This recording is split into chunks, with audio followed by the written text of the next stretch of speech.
of the building. You saw 2 people at first plummet, and then a third one, and then the entire top of the building just blew up, and splinters of debris are falling on the street. Where I'm right now, there's a thick plume of smoke, and you can see crowds of people, including emergency service workers and police officers, running from the scene, screaming. And there's a school nearby where there were kids in the schoolyard. That has been emptied out, and they're running up the street now, too. The whole sort of the neighborhood, I'd say several blocks up, is covered by this almost powdery smoke.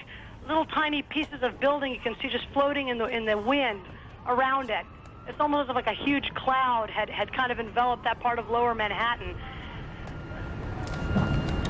It is just one of those awful moments that you need to look at for a minute or two to absorb exactly what has happened. 2 of the most recognizable buildings in the city of New York have been attacked, and both of them appear to have collapsed, at least in part. The second of the 2 collapses taking place just a moment or so ago, perhaps 2 or 3 minutes ago. There are also apparently coordinated attacks that have taken place in Washington on the Pentagon. The State Department has been evacuated. Just a few moments ago, as we said, and perhaps 20 minutes after the first tower collapsed, we turned around and saw what looked like sparks falling, and then the top part of tower number 1 collapsing. These are shots from the ground of that scene. There have been frantic efforts to get people out of the tower. Now this is tape, and you can see now whether that was an explosion or exactly what happened that caused that second tower to collapse. We cannot tell you. CNN's Kelly Wallace is on the phone with us. Kelly, where are you? What can you tell us? Aaron, I'm just about 4 blocks north of the location of where the World Trade Center was standing. I was actually en route to the command center, people really staring in disbelief. And then as you saw, of course, the pictures watching that tower come down, people just couldn't believe their eyes. Okay. You're watching live coverage of the reported terrorist attacks on U.S. cities, New York City and Washington, D.C. on Texas Cable News. We are now joined by Dave Cassidy of our Belo, Washington Bureau. Dave, are you there? Can you hear me? Yes, I am. Dave, we heard reports, or we actually read reports from Associated Press in terms of Washington, D.C., that there was an explosion at the Pentagon and possibly if that was caused by another plane crashing into the Pentagon. Can you confirm that? I can only tell you what the FAA is saying. It is saying of some kind of aircraft crashed into the Pentagon. The pictures that you may be seeing, if you've been watching, there is smoke coming from the Pentagon building. There are conflicting reports as to whether this craft, whatever it was, hit the ground outside the Pentagon and then exploded, or whether it actually hit the building itself. However, there has been smoke billowing from the Pentagon now for, I'm guessing around 45 minutes. That is the only building in Washington so far that has actually been hit by something. All right, because I did want to get to that. CNN had reported just a short time ago, possibly 20 minutes ago, that there was possibly another explosion in the Capitol, but you're saying that that did not happen. I can almost for sure tell you that right now that was an unconfirmed and incorrect report about the Capitol. However, we are hearing that the State Department was evacuated possibly because of some device at the State Department. There are unconfirmed, and we have to stress that, reports that some sort of small device went off at the State Department, but that is not confirmed at this point. Most of the government buildings in Washington are being evacuated as a precaution. The only confirmed attack, because you can see the smoke billowing from the building, is the Pentagon. We are also hearing, in fact, from Associated Press that there was a credible threat against the White House, and of course the White House being evacuated. Dave, what do you know about that? The Secret Service says that the building itself was, as you just said, a credible threat to be some sort of target, as was apparently the U.S. Capitol building, as was the State Department.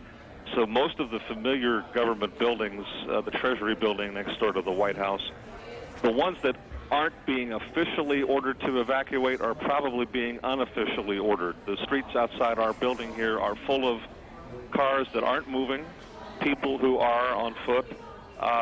It would not be an overstatement to say I think that most people, except news people in D.C., are trying to get out of here. Obviously a frantic scene there, as we're seeing in New York City as well.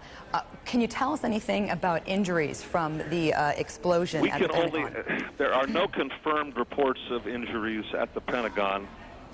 It seems to me it would be very lucky, given all the smoke and the situation at the Pentagon, if no one has been injured. That would be a lucky thing, but we have no confirmed reports of this. Communications in this town, not as bad as New York, luckily, so far, but they're almost at a standstill. People are trying to call families to say they're coming home. It's just very hard to get through. Sure, absolutely. Of course, we are awaiting President Bush's arrival in Washington, D.C. He was in Sarasota, Florida this morning. Well, you raised a good question. I don't know where he's going. I mean, if they believe that Washington, D.C. is under attack, not to the degree, thankfully, that New York is, I don't know that we know exactly where President Bush is going. Yeah, I assume he'll be taken to a very safe location, but I don't think that would be, at this point, the White House. Associated Press had reported earlier that he was, in fact, en route to Washington, D.C., but as you mentioned, we don't know now again if that's for sure. We're still waiting for confirmation on that. We did hear him speak a short time ago. I don't think it's alarmist to suggest that they're going to be very careful about where they take the President of the United States. Absolutely. What else can you tell us from your vantage point in Washington, D.C.? What I can tell you is that it is very confused, but luckily nothing on the scale here that's happening in New York. We don't have buildings collapsing. There was a plane of some kind reported to have hit the Pentagon, and while we'll get more information about how bad that is, it is in itself not as horrid as what we've been seeing in New York. And you know, Dave, we were hearing some reports also from CNN, or perhaps from a witness who was on CNN, that said that a plane was seen over the White House, which I believe is a no-fly zone, correct? My guess is that would be whatever plane came into the Pentagon. Those of you who visited Washington, D.C. know that the Pentagon is across the Potomac River in northern Virginia.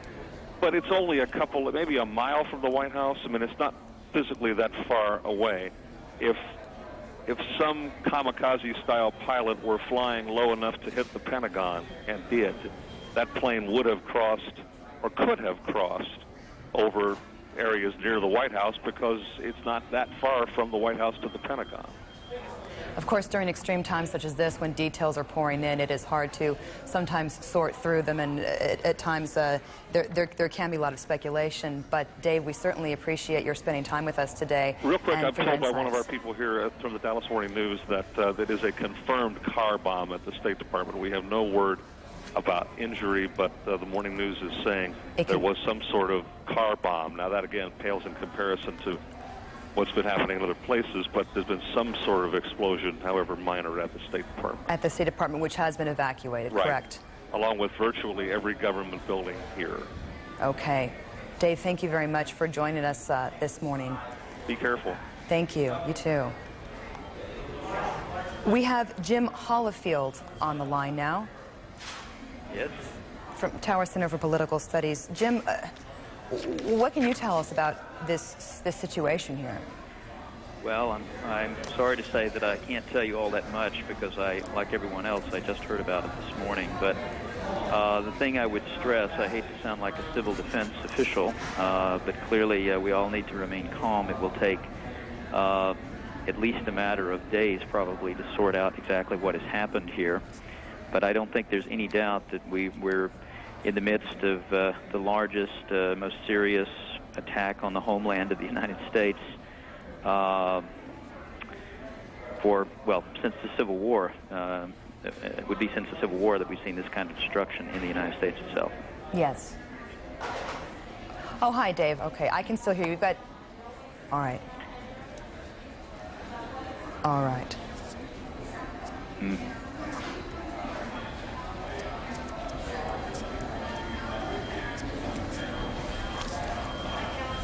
All right. I have just received word from Dave Cassidy, who again came from our Belo, Washington Bureau. Dave says that part of the Pentagon has collapsed either from an explosion or a direct hit. You'll recall that it was just probably a little more than an hour ago that there was some kind of an explosion at the Pentagon. Associated Press had reported witnesses seeing an airliner possibly fly into the Pentagon, something similar to what we did see even earlier at the World Trade Center towers in New York. Again, we're still waiting for confirmation on that. But again, Dave Cassidy from our Beulah, Washington Bureau just reports a minute ago that part of the Pentagon collapsed from an explosion or a direct hit. We're going to try and learn a little bit more about that.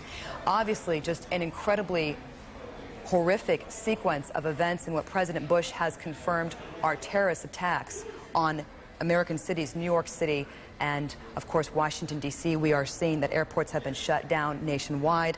All airplanes that were in the air have been asked to land immediately. International flights to New York City and Washington, D.C. were asked to be rerouted to Canada.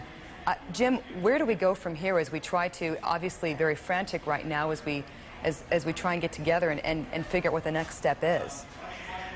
Well, I am sure that there is an intensive meeting going on of the National Security Team of the President of the United States, and that they will be working out an appropriate response to this.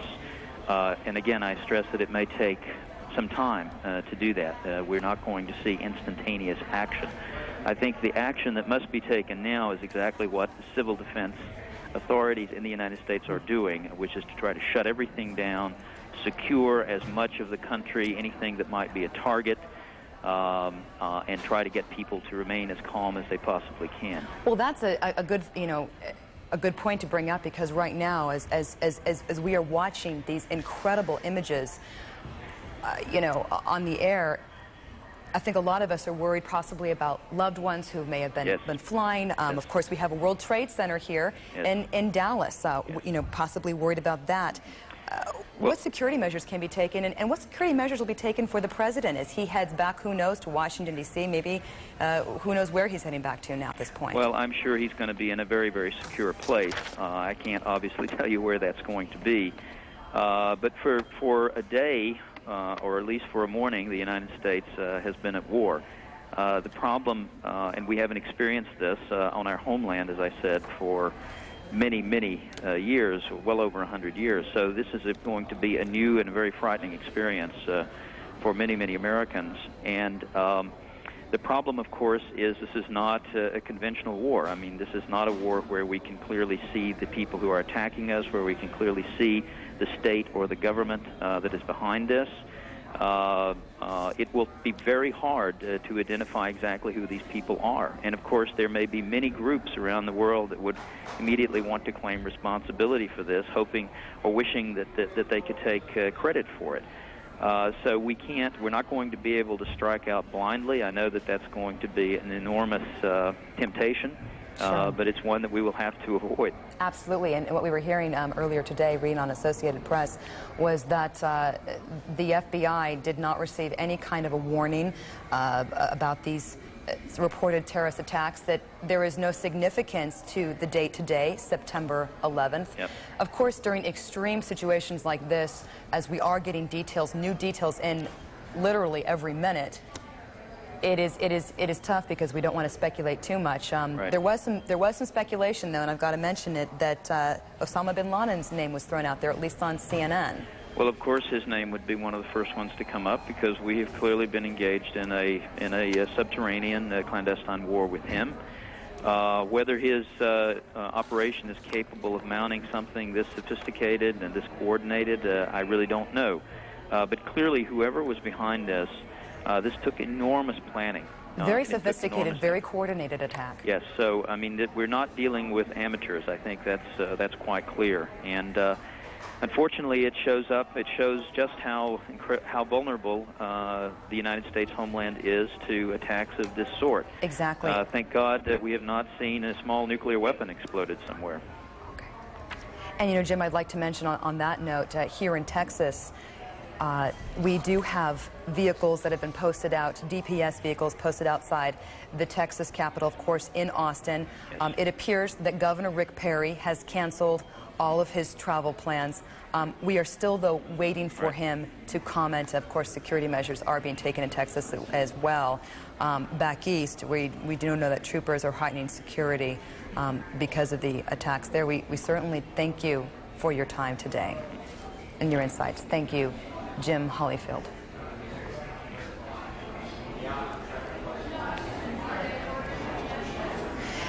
We have Dr. Fred Zuckner, a psychologist from the University of Dallas, on the line. Dr. Zuckner, thank you very much for joining us. You're welcome, Alex.